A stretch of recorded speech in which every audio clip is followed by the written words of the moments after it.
மக்களின் சுமையை குறைக்கும் வகையில் அனைத்து இந்திய அண்ணா திராவிட முன்னேற்ற கழக ஆட்சி அமைந்தவுடன் ஒவ்வொரு குடும்பத்திற்கும் கருணை தொகையாக 10,000 ரூபாய் வழங்கப்படும்.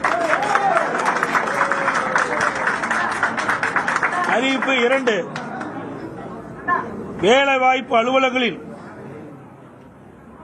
நம்முடைய இளைஞர்கள் பதிவு செய்து வேலைக்காக காத்திருக்கும் பட்டதாரிகளுக்கு மாதந்தோறும் 2,000 ரூபாயும் +2 வரை படித்து வேலைவாய்ப்பு அலுவலகத்தில் பதிவு செய்துள்ளோருக்கு மாதந்தோறும் 1000 ரூபாய் உதவித்தொகை வழங்கப்படும். அறிவிப்பு 3. மீன்பிடி தடைக்காலங்களில் மீனவர்களுக்கு தற்போது வழங்கப்பட்டு வரும் நிவாரணத் தொகை 8,000 ரூபாய்.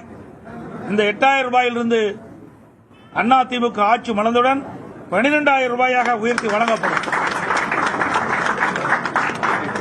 ஒவ்வொரு ஆண்டும் தைப்பொங்கல் அன்று வழங்கப்பட்டு வரும் பொங்கல் தொகுப்புடன் சேர்ந்து 1000 ரூபாய் பொங்கல் பரிசாக வழங்கப்படும். கைத்தறி நெசவாளர்களுக்கு தற்போது வழங்கப்பட்டு வரும் விலையில்லா மின்சாரம் 300 யூனிட்டிலிருந்து 450 யூனிட்டாக உயர்த்தப்படும்.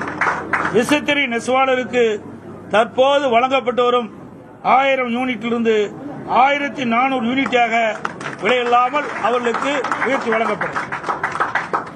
நகர பகுதியில் நடைபாதை ஓரமாக கடை வைத்திருக்கும் சிறு வியாபாரிகள் கூட்டுறவு வங்கியில் வாங்கிய கடன் முழுவதும் தள்ளுபடி செய்யப்படும்.